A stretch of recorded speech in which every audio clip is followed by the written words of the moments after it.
अगर आप है reality show big boss OTT season 2 के डेली व्यूअर तो बीते एपिसोड में आपने देखा ही होगा कि फैमिली वीक में एल्विश यादव के पिताजी घर में आए थे।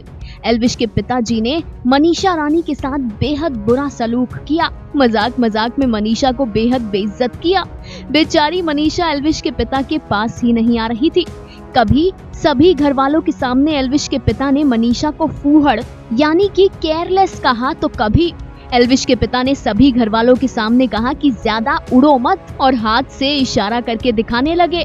एल्विश के पिता ने मनीषा को डीमोटिवेट करने की कोई कोर कसर नहीं छोड़ी। अपनी इस रिपोर्ट में हम एल्विश के पिताजी से तो कुछ नहीं कहेंगे क्योंकि पिता तो पिता ही हैं, लेकिन एल्विश के पिताजी को हम बताना चाहेंगे कि एल्विश मनीषा से कितना काम करवाते हैं। ये सब एपिसोड में दिखाया तो नहीं जाता, लेकिन एल्विश के पिताजी आपको बता दें कि एल्विश मनीषा से अपने कपड़े धुलवाते हैं, कभी टी शर्ट तो कभी जीन्स।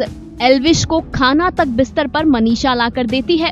एल्विश अपने झूठे बर्तन बिस्तर से मनीषा से उठवाते हैं, अपने झूठे कप्स मनीषा से धुलवाते हैं।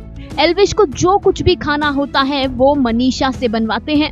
हाँ, कभी कभी एल्विश यादव रसोई में जाकर मनीषा की आटा गूंदने में या प्याज लहसुन छीलने में मदद कर देते हैं, लेकिन एल्विश को जब भी कोई काम होता है तो उन्हें मनीषा ही याद आती है। मनीषा, तेरे पर टाइम होगा तो ये कपड़े धो देगी।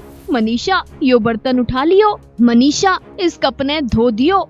मनीषा, मेरी पीठ दर्द करे है, मेरी पीठ पे चढ़ जा जरा। मसाज से लेकर खाना पीना तक एल्विश अपना सारा काम खुद बोलकर मनीषा रानी को करने को कहते हैं। वो सब ठीक, लेकिन अगर मनीषा मजाक करती है तो वो गलत। तब मनीषा उड़ती है। समझाना ही था तो जरा अकेले में समझा देते पिताजी। सभी घर वालों के सामने इस तरह जलील करने की जरूरत नहीं थी। Final cut, news desk.